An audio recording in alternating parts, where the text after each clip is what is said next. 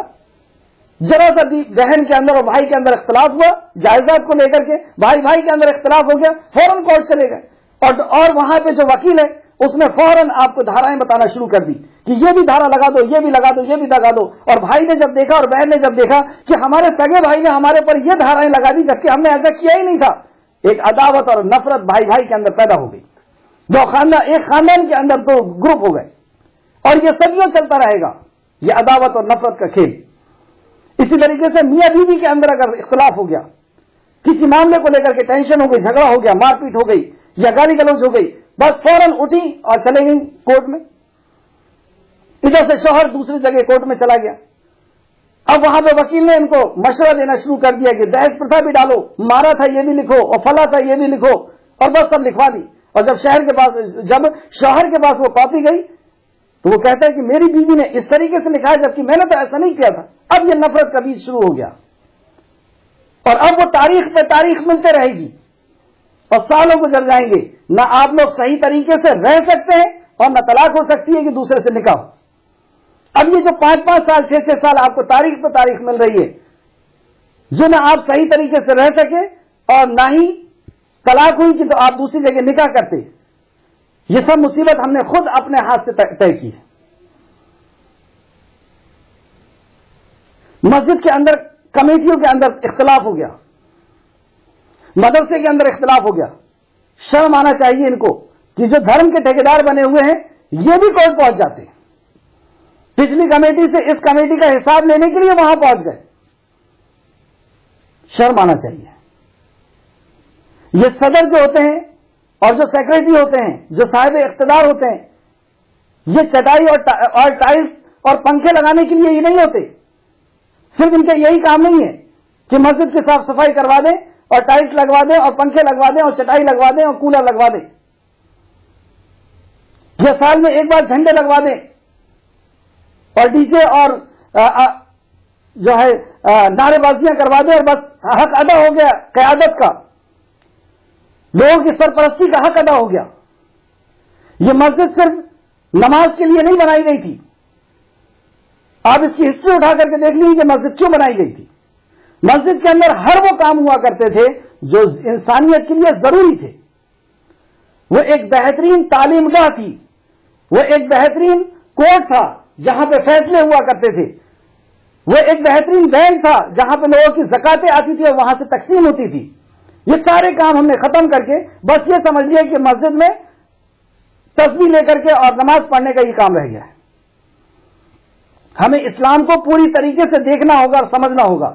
اسلام کے کسی ایک حصے کو لے کر کے ہم مطمئن ہو جائیں کہ ہم نے ایک حصے کو لے لیا بس ہمارے لیے جنت کافی ہے، ایسا نہیں ہو سکتا. اللہ رب العزت سارے کے سارے اسلام پہ آپ کے عمل کو دیکھے گا، ہمارے عمل کو دیکھے گا. تو آئیے اب دیکھتے ہیں جو بھی میں نے بات آپ کے سامنے رکھا ان سب کو آپ ذہن میں رکھ کر کے اب آیتوں کو سنیے. اب سمجھ میں آئے گی آیت کہ اللہ رب العزت کیا چاہتا ہے اس قانون کے ساتھ، اس فیصلے کے ساتھ. اعوذ باللہ من الشیطان الرجیم، آیت نمبر 60. اے نبی کیا آپ نے ان لوگوں کو نہیں دیکھا جو دعویٰ کرتے ہیں کہ بے شک وہ اس پر ایمان لائے ہیں جو آپ کے طرف نازل کیا گیا اور جو آپ سے پہلے نازل کیا گیا تھا.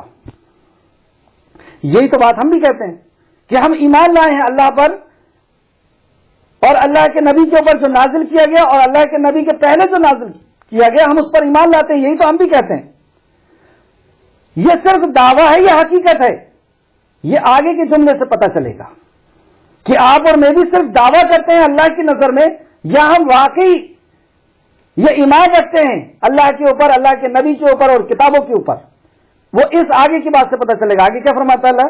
وہ چاہتے ہیں کہ اپنا معاملات کا فیصلہ طاغوت کے پاس لے کر کے جائیں.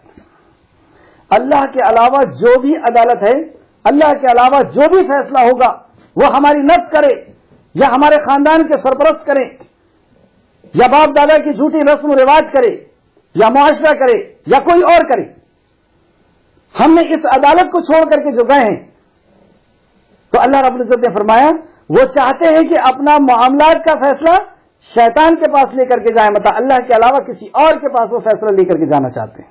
کتنے سخت انداز میں بیان فرما رہا اللہ کہ ان کا دعویٰ ہے صرف وہ یہ دعویٰ بھر کرتے ہیں کہ ہم ایمان والے ہیں. اگر وہ ایمان والے ہوتے تو ان کے جتنے بھی اختلاف تھے اس کے فیصلے کے لیے اللہ کا کلام اور نبی کا فرمان کافی تھا. کیوں چھوڑے اس عدالت کو، کیوں چھوڑے اس جگہ کو؟ سب نے اپنے اپنے بنا لیے اور جو ہمارے بڑے نے کہہ دیا بس ہم اسی پہ چلیں گے. کل حشر کے میدان میں کیا یہی جواب دیں گے اللہ کو؟ اللہ تو وہاں کہے گا کہ تم تو صرف اللہ کا کلام لاؤ اور نبی کا فرمان لاؤ. وہاں تو صرف یہی چلے گا، تیسری کوئی چیز نہیں ہے. جو بھی ہمارا اختلاف ہے، کسی بھی معاملے میں اختلاف ہے تو اس میں ہمیں قرآن و حدیث سے فیصلہ لینا ہوگا. آگے دیکھیں، حالانکہ انہیں حکم دیا گیا ہے، حکم ہے یہ اللہ کا، یہ امر ہے اللہ کا، یہ آرڈر ہے اللہ کا. حالانکہ انہیں حکم دیا گیا ہے کہ اپنے شیطانوں کا انکار کریں، مطلب اللہ کے علاوہ اللہ کے خلاف جتنی بھی باتیں ہیں یہ سب شیطان کی ہے. تو اللہ کے علاوہ جتنی بھی طرف سے جو فیصلے آ رہے ہیں، جو باتیں ہو رہی ہیں، ان کا انکار کرنے کا تمہیں حکم دیا گیا تھا. اور شیطان چاہتا ہے کہ انہیں گمراہ کر کے دور پھینک دے. شیطان تو یہ چاہتا ہی ہے کہ تم اللہ اور اللہ کے نبی کی بات کا انکار کرو، اللہ اور اللہ کے نبی کی بات سے مکر جاؤ. آیت نمبر 60 کی ہم یہ بھی دیکھتے ہیں. آیت نمبر 60 کا شان نزول، تفسیر ابن کثیر جلد نمبر 2 صفحہ نمبر 128 128. آیت کریمہ کے شان نزول کے بارے میں ذکر کیا گیا ہے کہ یہ ایک انصاری اور ایک یہودی کے بارے میں نازل ہوئی ہے جن کا آپس میں تنازع ہوا، جن کا آپس میں جھگڑا ہوا تھا. یہودی نے کہا کہ ہم اپنا فیصلہ محمد صلی اللہ علیہ وسلم سے کرواتے ہیں، مگر انصاری نے کہا کہ نہیں، ہم اپنا فیصلہ کعب بن اشرف کے ساتھ کرواتے ہیں. کیا پتہ چلا کہ اس کا شان نزول یہ ہے کہ اختلاف ہوا اور مسلمان اور یہودی کے بیچ میں، اور یہودی نے کہا کہ محمد صلی اللہ علیہ وسلم کے پاس فیصلے کو لے کر کے چلتے ہیں، اور یہ کہتا ہے کہ نہیں، ہم کعب بن اشرف کے پاس لے کر کے چلتے ہیں. تو اللہ رب العزت نے یہ آیت نازل فرمایا. دوسرا اس کا شان نزول یہ بھی آتا ہے، یہ بھی کہا گیا ہے کہ یہ آیت کریمہ منافقوں کے جماعت کے بارے میں نازل ہوئی ہے کہ جنہوں نے ظاہر تو اسلام کا لبادہ اوڑا، مطلب ظاہر طور پر تو یہ مسلمان ہو گئے لیکن فیصلے حاکم جاہلیت کے پاس لے کر کے جایا کرتے تھے. حاکم جاہلیت کیوں کہا گیا؟ کیونکہ قرآن و حدیث کے علاوہ جہاں سے بھی آپ فیصلہ لیں گے وہ فیصلہ ہم اپنی نفس سے لیں گے، اپنے خاندان سے لیں گے، کہیں سے بھی لیں گے. تو کیا وہ ویسا فیصلہ ہو سکتا ہے جو اللہ کا اور اللہ کے نبی کا فیصلہ ہو؟ کیا ہمارا ایمان یہ ہے؟ یہ ایمان. تو یہ بات جو میں نے آپ کو دو بتایا، اس کی روایت ہے تفسیر الطبری جلد نمبر 5 صفحہ نمبر 211 اور 212، اور تفسیر ابن کثیر میں بھی جو آپ کو میں نے ابھی حوالہ لکھایا. اب ہم دیکھتے ہیں آیت نمبر 61. اور جب ان سے کہا جاتا ہے کہ آؤ اس کے طرف جو اللہ نے نازل کیا، مطلب اختلاف ہو گیا، میاں بیوی کے بیچ میں اختلاف ہو گیا، بھائی بھائی کے بیچ میں ہو گیا جائیداد کو لے کر کے، مسجد و مدرسوں کے اندر ہو گیا ہے اختلاف، یا روزہ نماز حج زکات کے طریقے میں اختلاف ہو گیا ہے، دوسرے اعمال کے معاملے میں اختلاف ہو گیا ہے. تو ان سے جب کہا جاتا ہے، اب غور سے سنیے گا، یہ سارے اختلاف اپنے ذہن کے اندر رکھیے. یہ مسلمان جو الگ الگ گروپ کے اندر بٹے ہوئے ہیں، انہی اختلافوں کو لے کر کے اللہ کیا فرماتا ہے؟ اور جب ان سے کہا جاتا ہے کہ آؤ اس کے طرف جو اللہ نے نازل کیا اور آؤ رسول کی طرف، تو آپ منافقوں کو دیکھیں گے کہ وہ آپ سے کتراتے ہیں. جب ان کو بلایا جائے گا کہ چلو قرآن سے فیصلہ لے لیتے, احادیث سے لے لیتے, تو آپ منافق کو دیکھیں گے کہ وہ کترائے گا. تو منافق کی ایک بہت اہم پہچان یہاں بتائی گئی, اس کو نوٹ کر لیں کہ منافق کی کیا پہچان ہے, کہ وہ اپنے آپس کے اختلافی فیصلے میں جب اس کو قرآن و حدیث کی طرف بلایا جاتا ہے تو وہ کترا کر کے بھاگتا ہے. وہ اللہ کے کلام اور نبی کے فرمان سے فیصلہ کرانا پسند نہیں کرتا. مطلب اسے یہ ڈاؤٹ ہے کہ اللہ کا کلام اور نبی کا فرمان صحیح فیصلہ نہیں کرے گا. استغفر اللہ استغفر اللہ. اسی لیے وہ اللہ کے نبی کے فرمان کی طرف اور قرآن اور حدیث کی طرف وہ نہیں آتا. وہ چاہتا ہے اپنے بڑوں کے پاس, وہ چاہتا ہے جس کو اس نے اپنا سربراہ سمجھا ہے, وہ چاہتا ہے اس کے پاس جس کو اس نے حاجت روا اور مشکل کو سر سمجھا ہے, وہ چاہتا ہے اس کے پاس جس کو اس نے اپنا پیر سمجھا ہوا ہے کہ وہ اس کا دامن پکڑ کر کے جنت میں چلا جائے گا اور قبر کے اندر اس کا نام لے لے گا. وہ اس کے پاس جاتا ہے اور وہ جو فیصلہ دے دیتا ہے اس کو مان لیتا ہے. وہ پوچھتا بھی نہیں ہے کہ اس میں آپ نے قرآن سے بیان کیا یا حدیث سے بیان کیا. جو اس کے بڑے نے کہہ دیا بس اس کو مان لیا. اس کو کوئی ضرورت نہیں ہے کہ حدیث میں ہے یا نہیں یا قرآن میں ہے یا نہیں. جبکہ اللہ کہتا ہے کہ پلٹو قرآن و حدیث کی طرف, لیکن یہ پلٹتا کہاں ہے؟ اپنے بڑے کی طرف, اپنے علماء کی طرف, یا اپنی نفس کی طرف, یا اپنے خاندان کی طرف. دیکھیے قرآن و حدیث کے خلاف جو بھی آئے گا وہ باطل ہوگا. تو یہاں پہ جو کہا گیا پھر سے آپ دیکھیں, اور جب ان سے کہا جاتا ہے کہ آؤ اس کے طرف جو اللہ نے نازل کیا اور آؤ رسول کی طرف, تو آپ منافقوں کو دیکھیں گے کہ وہ آپ سے کترا کر چلے جاتے ہیں. اس سے ملتی جلتی دو آیت اور دیکھیے تو آپ کو اور تفسیر ہو جائے گی, کیونکہ قرآن کی تفسیر قرآن سے زیادہ بہتر ہوتی ہے. سورہ لقمان آیت نمبر 21, سورہ لقمان آیت نمبر 21. اور جب ان سے کہا جاتا ہے جب ان سے کہا جاتا ہے کہ جو کتاب اللہ نے نازل فرمائی ہے اس کی پیروی کرو, تو کہتے ہیں کہ ہم تو اس کی پیروی کریں گے جس پر ہم نے اپنے باپ دادا کو پایا. جب ان سے کہا جاتا ہے کہ بھائی تمہارے یہاں شادی ایسی ہو رہی ہے, تم بزنس ایسا کر رہے ہو, یا تم فلاں کام ایسا کر رہے ہو, چلو پلٹ آتے ہیں قرآن حدیث سے فیصلہ لے لیتے ہیں, تو وہ کیا کہیں گے؟ نہیں, ہم نے جو اپنے باپ دادا کو پایا ہم اسی طریقے سے کریں گے. کیسے ہو سکتا ہے؟ ہمارا تو ہر کام باپ دادا کے طریقے سے ہی ہوگا. لیکن اس کے برعکس جو یہ منافق ہیں اور اس کے برعکس جو مومن ہیں وہ کیا کہتے ہیں؟ ان کی بات سنیے آپ.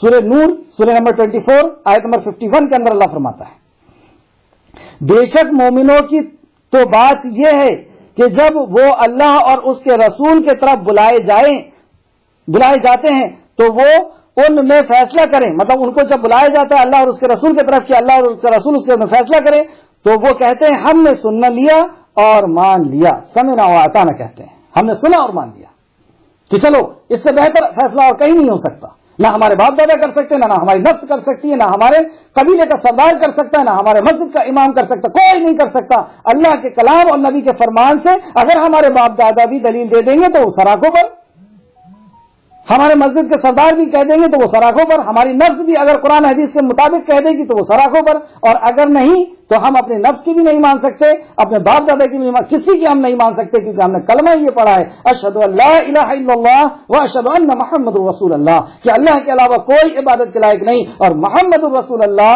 صلی اللہ علیہ وسلم اللہ کے نبی ہے. مطلب اللہ کا جو شریعت آئے گی ہم مسلم ہیں, اسی کے ہم تابع فرمان ہیں. آیت نمبر 62, پھر ان کا کیا حال ہوتا ہے جب ان کے ہاتھوں کی لائی ہوئی مصیبت ان پر آ پڑتی ہے. جب یہ اللہ اور اللہ کے نبی سے فیصلہ نہیں لیتے اور ادھر ادھر کی باتوں پر یہ چلتے رہتے ہیں تو یہ مصیبت ان کے سر پر آتی ہے, اور جب سر پہ آتی ہے تو کیا ہوتا ہے؟ پھر وہ قسمیں کھاتے ہوئے آپ کے پاس آ کر کہتے ہیں اللہ کی قسم ہم نے تو بھلائی اور اصلاح صفائی کا ہی ارادہ کیا تھا.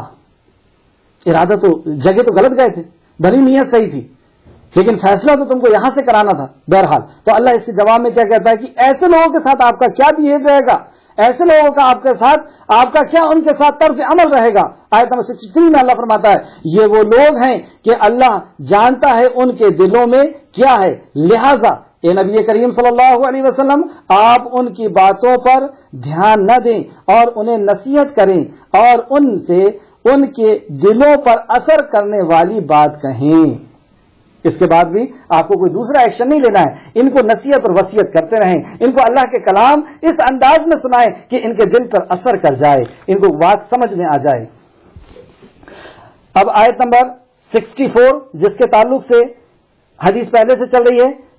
عبداللہ بن مسعود فرماتے ہیں کہ مجھے اللہ رب العزت دنیا اور دنیا کے اندر ساری قیمتی چیزیں دے دیتا تو اتنی خوشی محسوس نہیں ہوتی جتنی ان 5 آیتوں کو پا کر کے ہوئی. تو یہ 5 آیتیں کون سی ہیں؟ ان میں سے ایک آیت یہ 64 نمبر کی ہے. اس میں کیا ایسی قیمتی بات تھی جو صحابہ کو اتنی پیاری لگی؟ اور ہم نے کوئی رسول نہیں بھیجا مگر اس لیے کہ اللہ کے حکم سے اس کی اطاعت کی جائے. ہر نبی کیوں آئے؟ کہ صرف محبت کا اعلان کر دیں, ان کا نام آئے تو جھوم جائیں, نعرے بازیاں کر لیں؟ کیا ہر نبی کو اسی لیے بھیجا گیا تھا کہ صرف دعویٰ کر لینا محبت کا؟ ہر نبی کو کیوں بھیجا گیا اس کا مقصد اللہ رب العزت بتایا. اور ہم نے کوئی رسول نہیں بھیجا مگر اس لیے کہ اللہ کے حکم سے اس کی اطاعت کی جائے, اس کی پیروی کی جائے گی. سورہ اعراف کی آیت نمبر 157 بھی آپ دیکھیے گا اس کی تفسیر میں. اور اگر بے شک وہ لوگ جب انہوں نے اپنی جانوں پر ظلم کیا, مطلب گناہ کا کام کر لیے, اللہ کے نبی کی نافرمانی کر لیے, اور آپ کے پاس آتے, مطلب وہ لوٹ آتے کتاب و سنت کی طرف, اللہ کے نبی کے فرمان کی طرف, اللہ کے نبی کی طرف, تو آپ کے پاس آتے, پھر وہ اللہ سے بخشش مانگتے اور رسول بھی ان کے لیے بخشش طلب کرتا, تو یقیناً اللہ کو بہت توبہ قبول کرنے والا اور رحم کرنے والے پاتے. سبحان اللہ. یہ آیت اس لیے اتنی قیمتی لگی حضرت عبداللہ بن مسعود کو کہ ہم کتنے بھی گناہ کر لیں لیکن ہم جب لوٹ جائیں گے اللہ کے نبی کے فرمان کی طرف اور اللہ رب العزت سے سچی اور خالص توبہ کرتے ہیں تو اللہ فرماتا ہے میں تمہاری توبہ کو قبول کرتا ہوں.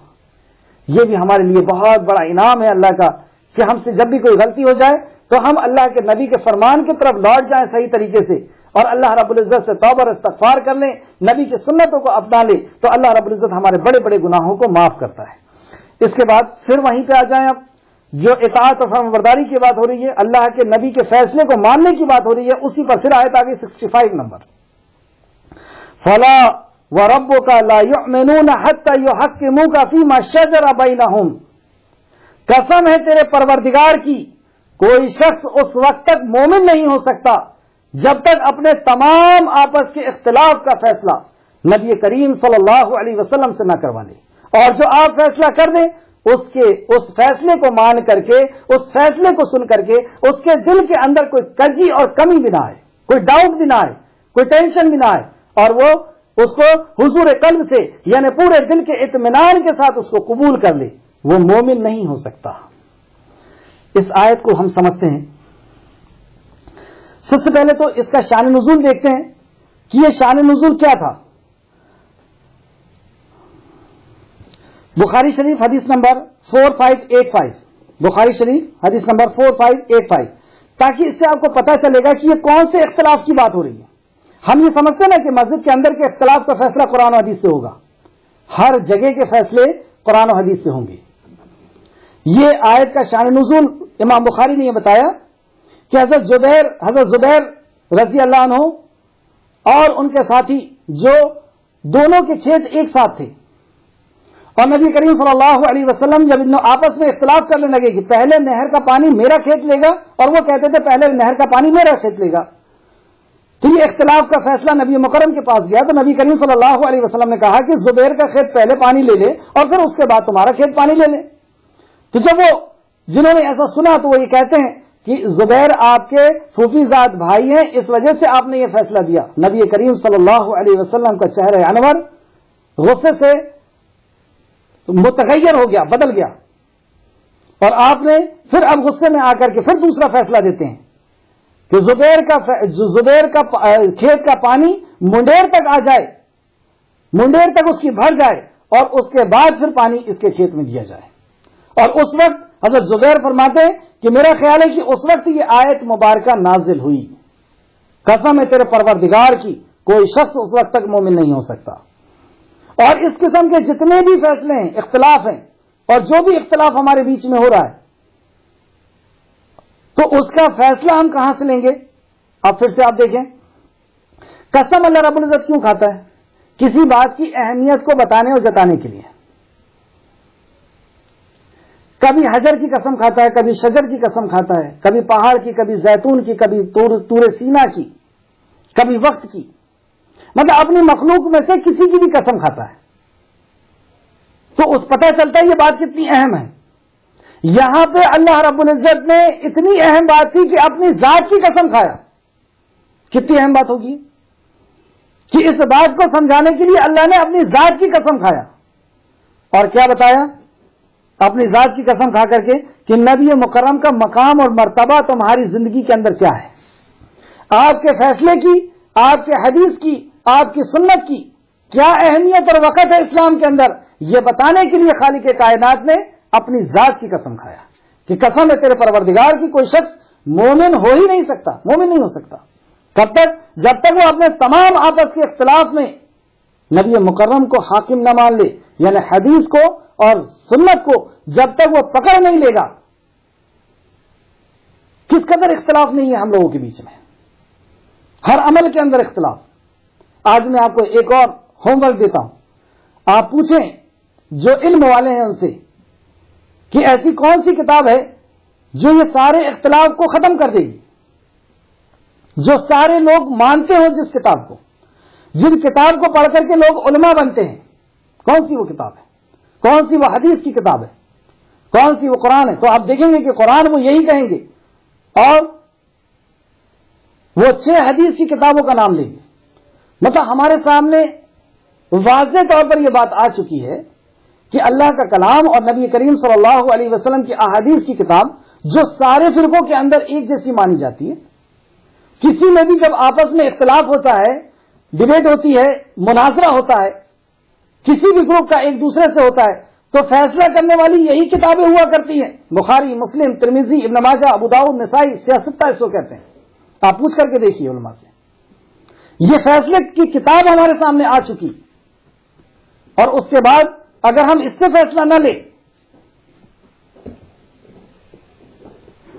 اور کہیں اور فیصلے کے لیے جائیں تو اللہ رب العزت نے کیا فرمایا, قسم ہے تیرے پروردگار کی وہ مومن نہیں ہو سکتا جب تک اپنے تمام آپس کے اختلاف میں اللہ کے کلام کو, نبی کے فرمان کو حاکم نہ مان دے. نبی کے فرمان یہاں پہ یہ ہے کہ نبی کے فیصلے کو اپنا آخری فیصلہ نہ تسلیم کر دے. تو اس سے نبی مکرم کے مقام و مرتبہ پتہ چلا کہ آپ کا حکم اتنا اہم ہے کہ اس حکم کو ماننے کے لیے اللہ نے اپنے ذات کی قسم کھا کر کے سمجھایا. پہلی بات. دوسرا, تم کسی کو بھی مومن مت سمجھ لینا کہ فلاں شخص بہت اچھے کام کرتا ہے, بہت نماز پڑھتا ہے, یا روزہ رکھتا ہے, حج کرتا ہے, زکات دیتا ہے تو وہ مومن ہو جائے گا. اللہ نے قسم کھا کر کے بتایا وہ مومن نہیں ہو سکتا. اس پیمانے پہ لا کر کے پرکھو اس کو کہ وہ اس وقت تک مومن نہیں ہو سکتا جب تک وہ اپنے تمام اختلاف کو اپنے بڑوں سے لے کر کے, بڑوں کے پاس سے واپس لے کر کے, اپنے والدین کے پاس سے واپس لے کر کے, اپنے نفس سے واپس لے کر کے قرآن حدیث میں نہ پیش کر دے. اور قرآن حدیث اگر فیصلہ دے دے تو اس کو وہ مان لیتا ہے, تب تم اس کو مومن ماننا. یہی مطلب ہوا نا کہ وہ مومن نہیں ہو سکتا اس وقت تک جب تک وہ اپنے تمام آپس کے اختلاف میں نبی مکرم کو حاکم نہ مان لے. تو مومن ہونے کی یہ سب سے بڑی شرط بتا دی گئی جس کو قسم کھا کر کے اللہ نے بتایا. تیسری بات پتہ چلی, ہم اپنے آپ کو پہچان بھی لیں اب کہ ہم کہاں پر ہیں. کیا ہم اپنے تمام اختلاف کو قرآن و حدیث سے چیک کرتے ہیں؟ کیا ہم دیکھتے ہیں کہ یہ بات اللہ کے کلام میں ہے, نبی کے فرمان میں ہے یا نہیں ہے؟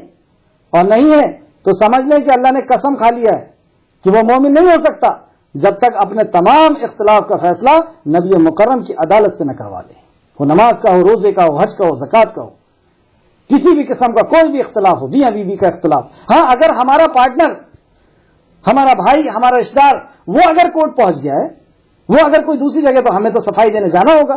لیکن ہم اس کو پوری طریقے سے سمجھائیں کہ بھائی چلیں اپن آپس میں بیٹھ کر کے کسی عالم کے پاس, کسی مفتی کے پاس مسئلے کو سمجھ لیتے کہ جائیداد میں تمہارا حصہ کتنا ہے, بہن کا حصہ کتنا ہے, میرا حصہ کتنا ہے. میاں بیوی کے بیچ میں اختلاف ہو گیا تو وہ بیٹھ کر کے کہیں کہ چلو اپنے عالم کے پاس چلتے ہیں. اور صدروں کو, جو مسجدوں کے امام ہیں, ان کو چاہیے, یا جو نظامت کرتے ہیں, یہ جو امیر ہیں, ان کو چاہیے کہ وہ ایسی شرعی پنچایت ہر ہفتے میں, مہینے میں لگائیں کہ جو آپس کے ہمارے اختلاف ہے وہ ہمارے مسجد میں بیٹھ کر کے قرآن حدیث کی روشنی میں اللہ رب العزت کے ڈر کو بتا کر کے آخرت کی یقین دلا کر کے ہم اس مسئلے کو وہاں پر حل کرا دیں، تاکہ یہ لوگ اور ایسی زندگیاں برباد نہ ہوں کہ لوگ لڑکیاں بیٹھی ہوئی ہیں 5-5 6-6 7-7 سال، نہ ان کو نہ وہ شوہر کے ساتھ رہ پا رہی ہیں اور نہ وہ طلاق دے کر کے کہیں دوسری جگہ نکاح کر پا رہی ہیں، ایسی بے بسی کے عالم میں، جبکہ سب کچھ ہے ہمارے پاس، لیکن اس کے بعد بھی اس کو باندھ کر کے اس کتاب کو ہم نے اوپر رکھ دیا کہ یہ صرف قسم کھانے کے لیے کتاب آئی ہے یا تعویذ بنا کر کے پہننے کے لیے یا نچوڑ کر کے پینے کے لیے آئی ہے۔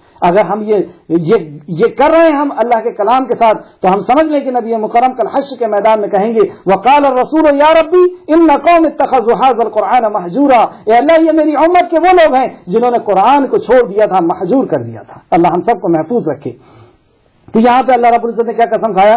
قسم ہے تیرے پروردگار کی، کوئی شخص اس وقت تک مومن نہیں ہو سکتا جب تک اپنے تمام آپس کے اختلاف کا فیصلہ نبی کریم صلی اللہ علیہ وسلم سے نہ کرائے، اور جب نبی مکرم فیصلہ کر دے تو اپنے دل کے اندر کوئی کسی قسم کا ڈاؤٹ، کجی اور کمی یا کسی قسم کا ٹیڑھپن یا کنفیوز نہ رکھے، اور وہ دل کی سکون اور اطمینان کے ساتھ اس کو مان لیں۔ آیت نمبر 66۔ اور اگر بے شک ہم ان پر فرض کر دیتے اپنے آپ کو قتل کرو یا تم اپنے گھروں سے نکلو تو ان میں سے چند ایک کے سوا کوئی بھی یہ کام نہ کرتا۔ اب اللہ رب العزت اپنے حکم کے تعلق سے فرما رہا ہے کہ اگر ہم یہ فرض کر دیتے کہ تم سب اپنے گھروں سے نکلو، اپنے آپ کو قتل کرو، تو چند لوگوں کے سوا یہ کام نہیں کرتے ہر کوئی۔ یہاں پہ تعریف بیان کری جا رہی ہے صحابہ کی، کہ صحابہ ایسے تھے کہ ان کو جب حکم دے دیا جاتا تھا بغیر کچھ سوچے سمجھے اس پر عمل کرتے تھے۔ اگر ان کو یہ کہا جاتا کہ قتل کر دو اپنے آپ کو یا اپنے گھر سے نکل جاؤ، دیکھا بھی آپ نے مکہ چھوڑ کر کے نکل گئے۔ نبی مکرم نے کہا ابھی بچے دولت جائیداد ان سب کو چھوڑ کر کے نکل جاؤ، نکل گئے۔ یہ کیوں کہا گیا ایسا؟ اب اس کی جواب آگے آ رہا ہے۔ اور اگر بے شک وہ مان لیتے جسے انہیں نصیحت کی جاتی ہے تو ان کے لیے بہتر اور زیادہ ثابت قدمی کی بات ہوتی۔ اگر وہ اس بات کو مان لیتے نا، جو اللہ نے کہہ دیا بس اس کو مان لینا ہے، اپنی عقل کی اس میں دخل نہیں ہے اسلام کے اندر، کیونکہ ہمارا عقل، ہمارا لاجک، ہمارا دماغ، ہماری سوچ، ہمارا علم اس رب کے سامنے کچھ بھی نہیں ہے۔ اس نے جس وقت جو آرڈر دیا ہے اس وقت اس آرڈر کو ہم کو مان لینا ہے بغیر کچھ سوچے اور سمجھے، یہی اسلام ہے۔ کیونکہ ہماری عقل وہاں تک نہیں پہنچی ابھی۔ بظاہر ہم کو ایسا لگے گا کہ یہ تو ختم کر دینے والی بات ہے، یہ تو اپنے آپ کو قتل کر دینے والی بات ہے، لیکن جب زندگی وقت گزرتا ہے تب ہم کو سمجھ میں آتا ہے کہ ہاں اللہ نے جو وہ فیصلہ کیا تھا وہی بہتر تھا۔ جیسے بیاج کے پیسے نہیں کھانا ہے، بیاج کے کاروبار کو آپ ریزائن کر دیں، جو مشرک ہے اس سے نکاح نہیں کرنا ہے، وہ غلام بہتر ہے جو آپ کی دکان میں کام کر رہا ہے۔ آپ کو لگے گا کہ اتنا کروڑ پتی رشتہ ہے اور اس کو ٹھکانے کی بات اللہ رب العزت کہہ رہا ہے، یہ تو خودکشی کرنے جیسی بات ہو گئی۔ ایسے جو بھی فیصلے آئیں گے اللہ رب العزت کے اور اللہ کے نبی کے، وہ آپ کو بظاہر ایسے ضرور لگ سکتے ہیں کبھی کہ اس کے اندر تو کچھ فیوچر نظر نہیں آ رہا، لیکن اللہ فرماتا ہے کہ اسی کے اندر بہتری ہے۔ کچھ ہی زندگی کے کچھ لمحات گزرنے کے بعد، کچھ گھنٹے، کچھ سال اور کچھ وقت گزر جانے کے بعد انسان کو خود سمجھ میں آنے لگتا ہے۔ اور اگر بے شک وہ مان لیتے جس کی انہیں نصیحت کی جاتی ہے، مطلب قرآن حدیث جس کی نصیحت کی جاتی ہے، اگر وہ مان لیتے تو یہ ان کے لیے بہتر اور زیادہ ثابت قدمی کی بات ہوتا۔ پچھلی آیتوں کو بھی ہم نظر میں رکھیں کہ اگر ہم اللہ کے نبی کے فیصلوں کو مان لیں گے، قرآن حدیث کو مان لیں گے، تو بظاہر ہم کو ایسا لگے گا کہ خاندان سے ہمارا رشتہ ٹوٹ جائے گا، دوستوں سے ہمارا رشتہ ٹوٹ جائے گا، کوئی شادیوں میں نہیں بلائے گا اگر ہم قرآن حدیث پر چلنے لگ جائیں گے، بظاہر ہم کو ایسا نظر آئے گا، لیکن اللہ رب العزت فرماتا ہے یہی بہتر ہوگا۔ اور پھر آگے فرماتا ہے اور تب ہم ضرور انہیں اپنے طرف سے بہت بڑا اجر دیتے۔ اگر وہ اللہ کے کلام اور نبی کے فرمان کے فیصلے کو مان لیتے، بظاہر ان کو ایسا لگ رہا تھا کہ رشتہ داریاں ٹوٹے گی، دوستیاں ختم ہوگی، شادیوں میں نہیں بلائیں گے، لوگ دیکھ کر کے تھوکیں گے اور فلاں فلاں نمبر دیں گے اور فلاں فلاں بری باتیں کہیں گے، لیکن اللہ رب العزت فرماتا ہے کہ ہم ان کو بہت بڑا اجر دیتے ہیں، اس دنیاوی اعتبار سے بھی، اور ہم ضرور انہیں سیدھی راہ دکھا دیتے یا راہ پر چلا دیتے، مطلب ہم ان کو ضرور ہدایت دیتے۔ سبحان اللہ، جب اللہ کے نبی کا فرمان آ جائے اور اگر ہم نے سر تسلیم خم کر دیا تو اللہ رب العزت بڑا اجر بھی دے گا اور ہدایت بھی دے گا۔ اور اس کے بعد ایک بہت قیمتی آیت بیان فرماتا ہے اللہ رب العزت، اور جو کوئی اللہ وَمَن يُطِعِ اللَّهَ وَالرَّسُولَ، اور جس نے اطاعت کی اللہ کی اور اس کے رسول کی، فَأُولَٰئِكَ مَعَ الَّذِينَ أَنْعَمَهُمُ اللَّهُ عَلَيْهِمْ، تو وہ ایسے لوگوں کے ساتھ ہوں گے جن پر اللہ نے انعام کیا، انعم اللہ علیہم، جن پہ اللہ نے انعام کیا۔ ہم پانچوں وقت کی نماز میں ہاتھ باندھ کر کے اپنے خالق کے سامنے یہ گڑگڑاتے ہیں، اہدنا الصراط المستقیم صراط الذین انعمت علیہم، اے اللہ ان کے راستے پر چلا دے جن پر تو نے انعام فرمایا، اے اللہ ان کے راستے پر چلا دے جن پر تو نے انعام فرمایا۔ تو یہ انعام یافتہ لوگ کون ہیں، اور ان کے راستے پر چل کر کے یا ان کے ساتھی ہم کب بن سکتے ہیں، اس کا راز اللہ رب العزت نے بتایا، وَمَن يُطِعِ اللَّهَ وَرَسُولَهُ، اگر تم نے اطاعت کی اللہ کی اور اس کے رسول کی، اب دوسری عدالتیں اور دوسرے فیصلے اور دوسری باتیں سب ختم، تم نے اطاعت کی اللہ کی اور اس کے رسول کی، فَأُولَٰئِكَ مَعَ الَّذِينَ أَنْعَمَ اللَّهُ عَلَيْهِمْ، تو وہ ایسے لوگوں کے ساتھ ہوں گے جن پر اللہ نے انعام کیا۔ اور انعام کن کے پر کیا؟ من النبیین، وہ نبیوں کے ساتھ ہوں گے، والصدیقین، اور صدیق کے ساتھ ہوں گے، والشہداء، اور شہیدوں کے ساتھ ہوں گے، والصالحین، اور صالحین کے ساتھ ہوں گے یعنی ولیوں کے ساتھ ہوں گے، وحسن اولئک رفیقا، اور یہ کتنے ہی بہتر ساتھی اور کتنے ہی اچھے رفیق ہیں۔ اگر ہم یہ چاہتے ہیں کہ نبی کا، صدیق کا، شہداء کا اور ولیوں کا ساتھ ہمیں ملے، اور اصل ٹھکانہ ہمارا وہی ہے کہ مرنے کے بعد ہم کن کے ساتھ میں اٹھائے جانے والے ہیں، کن کے ساتھ ہمارا ٹھکانہ ہونے والا ہے، کن کے ساتھ ہم رہنے والے ہمیشہ ہمیش کی زندگی میں۔ اور اگر ہم یہ چاہتے ہیں کہ ہم نیک اور اچھے لوگوں کے ساتھ، نبیوں اور ولیوں اور شہداء کے ساتھ اگر رہیں، تو ہمیں دو کام کرنے کا یہاں پہ حکم دیا گیا۔ پچھلی آیت سے یہ آیت پھر آپ کو جوڑ کر کے دیکھیے، وہی حکم دیا گیا، اطیعوا اللہ و اطیعوا الرسول، اللہ کی اطاعت کر لو، اللہ کے نبی کی اطاعت کرو، اللہ کے نبی کے فیصلے کو مان لو۔ کیا دقت کیا ہے اللہ کے نبی کے فیصلے کو ماننے میں؟ کیا نبی غلط فیصلہ دیں گے؟ نعوذ باللہ۔ کیا اللہ رب العزت تمہارے لیے تم سے دشمنی کرتا ہے، دشمنی چاہتا ہے یا غلط فیصلہ دے گا؟ کوئی ثابت کر دو کوئی فیصلے کو کہ اللہ نے یہ غلط فیصلہ دے دیا ہمارے لیے۔ اس آیت کا شان نزول بھی دیکھیں، بخاری شریف حدیث نمبر 4586 اور بخاری شریف حدیث نمبر 4438، دونوں حدیث ایک ساتھ پڑھ رہا ہوں۔ امام بخاری نے حضرت عائشہ رضی اللہ عنہ سے روایت کیا ہے کہ میں نے رسول کریم صلی اللہ علیہ وسلم کو بیان فرماتے ہوئے سنا، جب بھی کوئی نبی بیمار ہوتے ہیں تو انہیں دنیا اور آخرت ان کے سامنے پیش کی جاتی ہے اور انہیں اختیار دیا جاتا ہے کہ جس کو چاہے وہ چن لیں۔ مطلب جب انبیاء کا اس دنیا سے رخصتی کا وقت ہوتا ہے تو انبیاء کے سامنے دنیا اور آخرت دونوں کو پیش کیا جاتا ہے کہ تم چاہو تو رفیق اعلیٰ سے جا کر کے مل جاؤ اور تم چاہو تو دنیا لے لو۔